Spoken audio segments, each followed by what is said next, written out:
Salut tout le monde, c'est Chloé Rousseau. Bienvenue sur ma chaîne où l'on parle d'économie domestique, de nettoyage, de propreté de la maison et d'élimination des tâches.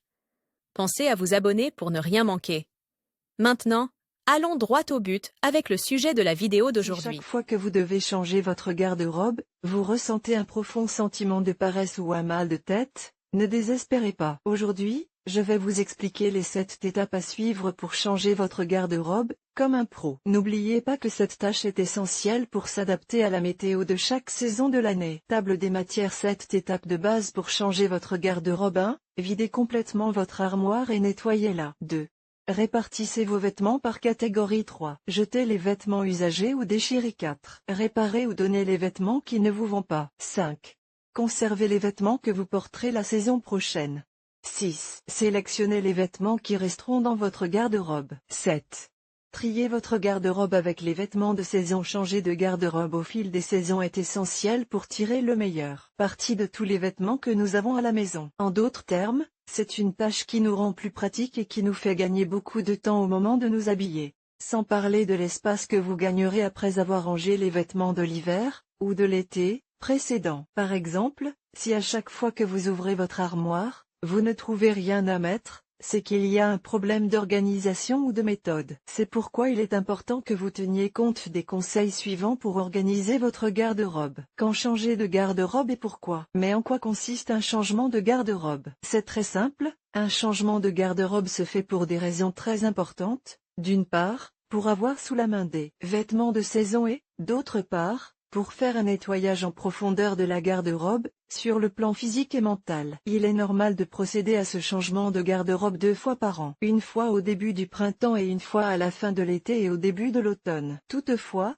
cela dépend beaucoup du climat de votre ville. Il se peut que vous deviez le faire 3 fois par an ou plus. Maintenant que vous savez quand changer votre garde-robe et pourquoi il est important de le faire au moment du changement de saison, je vous montre toutes les étapes à suivre pour y parvenir avec succès. Je vous garantis que c'est très simple et que vous verrez comment votre garde-robe se transforme en quelques heures. Avec le changement de garde-robe, en automne vous rangez vos vêtements d'été et au printemps vous rangez vos vêtements d'hiver. Choisissez le jour idéal, mais avant tout, il est essentiel que vous choisissiez le jour idéal pour changer votre garde-robe. Je vous recommande de réserver une matinée ou un après-midi entier dans votre agenda pour mener à bien cette tâche. Le nettoyage et l'organisation, comme le disent les Japonais lorsqu'ils pratiquent le sushi, doivent se faire en une seule fois. Une fois que vous avez choisi un jour précis, il est temps de vous mettre au travail et de suivre les étapes suivantes pour agir comme un expert en rangement. 1. Videz complètement votre armoire et nettoyez-la. La première étape d'un changement de garde-robe facile consiste à vider votre armoire. En d'autres termes, sortez tous les vêtements et accessoires que vous gardez à l'intérieur. Gardez à l'esprit que le changement de garde-robe est l'occasion idéale de procéder à un nettoyage approfondi de l'armoire, non seulement sur le plan physique, élimination de la poussière, des acariens, de la saleté et des odeurs, mais aussi pour l'alléger et passer les vêtements au tamis. En d'autres termes, cette étape vous permettra de savoir exactement quels sont les vêtements que vous possédez, dans quel état ils se trouvent et quel est leur volume, quantité. En général, vous trouverez des vêtements dont vous ne soupçonniez même pas l'existence. Cela peut même vous aider à voir quel est votre style et comment l'améliorer. Pour nettoyer votre armoire, il vous suffit d'un chiffon imbibé de savon neutre ou de votre nettoyant habituel. Si votre armoire est en bois, nettoyez-la avec un chiffon en microfibre. 2.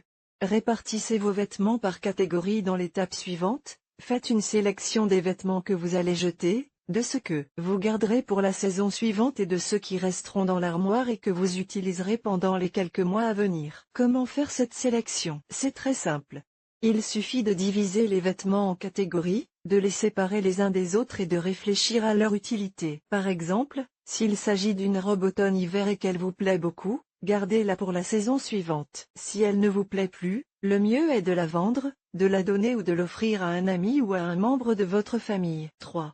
Jetez les vêtements usagés ou déchirés. Commencez toujours par les vêtements usés, déchirés, ou que vous n'aimez plus, et irréparables. Il est évident que si un vêtement est irréparable, il est préférable de le retirer de votre garde-robe et de votre maison. Je vous recommande de mettre ces vêtements dans un sac et de les donner à des organisations à but non lucratif qui les recyclent. L'une d'entre elles est Coupra, qui les vend et reverse le produit de la vente à des projets sociaux de Caritas. En revanche, Il est important de ne pas laisser ce sac dans votre chambre ou votre armoire, car il est plus facile de l'oublier et il peut finir par prendre de la place pendant des semaines ou des mois. Se débarrasser des choses que l'on n'utilise pas est l'un des aspects les plus fondamentaux de la méthode de rangement la plus célèbre de la planète, la méthode KonMari de Marie Kondo. 4. Réparer ou donner les vêtements qui ne vous vont pas. Après avoir retiré les vêtements usés, les sacs inutilisés et autres accessoires, sélectionnez et mettez de côté les vêtements qui ne sont plus à votre taille, soit parce qu'ils sont trop petits, soit parce qu'ils sont trop grands. Vous avez la possibilité de confier ces vêtements à une couturière pour qu'elle les adapte à vos nouvelles mensurations ou de les offrir à un parent ou à un ami. Vous pouvez même les vendre comme vêtements d'occasion sur des plateformes telles que Vinted, Wallapop, eBay ou Chickfy. En bref, je vous invite à réinventer ces vêtements pour leur donner une seconde chance, les donner ou les vendre. C'est un peu la philosophie de Marie Kondo qui dit de prendre un vêtement dans ses mains et de se rappeler à quel point on était heureux avec. Cependant, comme tout le reste de la vie, ce vêtement fait partie d'une époque révolue. Certes, les vêtements évoquent des souvenirs et des sentiments, qui n'a pas dans sa garde-robe un vêtement qui, dès qu'on le regarde, nous rend heureux ou tristes? Cela nous arrive à tous et, si le moment est venu de changer d'étape,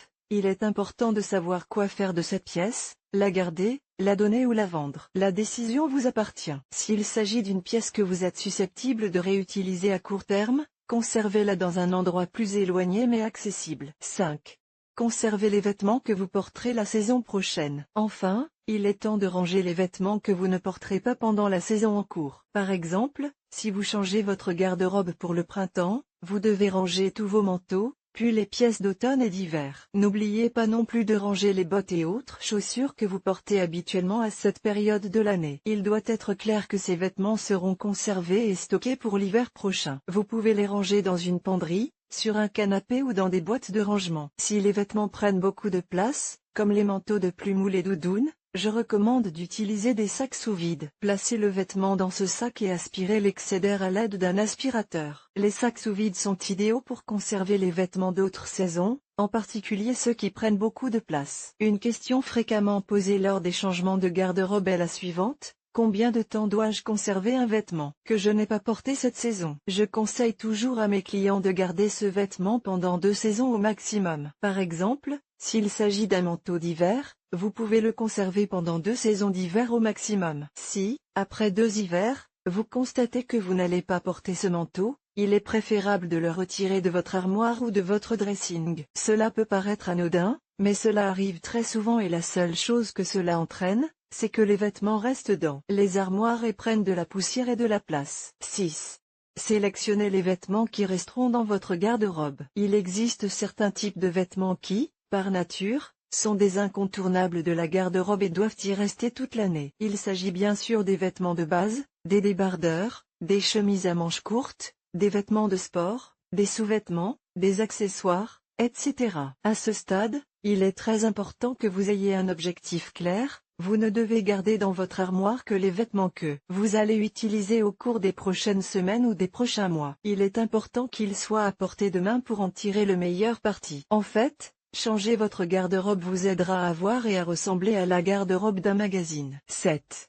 Trier votre garde-robe avec les vêtements de saison. La dernière étape d'un bon changement de garde-robe consiste à remettre en place les vêtements qui vont rester et ceux que vous aviez gardés de la saison dernière. En ayant plus d'espace, vous pourrez organiser votre nouvelle garde-robe comme s'il s'agissait d'un magazine. Pour ce faire, je recommande de suspendre sur des cintres les chemises, les chemisiers, les robes, les cafetans, les vestes et toutes les pièces qui se froissent facilement. Le reste des vêtements, comme les t-shirts, les pantalons, les jupes et autres, peuvent être pliés verticalement et rangés dans les tiroirs de votre armoire. Une autre astuce consiste à utiliser une seule étagère ou un seul tiroir pour les vêtements de sport. Ce simple geste vous fera gagner beaucoup de temps. Ordinatrix, la sensation que l'on éprouve lorsqu'on change de garde-robe est presque comme si l'on choisissait à l'intérieur d'une nouvelle garde-robe. Comme vous pouvez le constater, changer votre garde-robe en une seule matinée ou un seul après-midi est possible si vous êtes très clair sur les vêtements que vous allez garder cette saison. Je peux vous assurer que si vous suivez toutes ces étapes, vous remarquerez un aspect très rafraîchi dans votre garde-robe, C'est comme si vous choisissiez des vêtements dans une toute nouvelle garde-robe. Enfin, je vous encourage à vous mettre au travail et à profiter de la prochaine saison avec les vêtements que vous aimez le plus. Si vous avez aimé ces conseils, ne manquez pas ces idées pour organiser vos sacs comme un expert en rangement.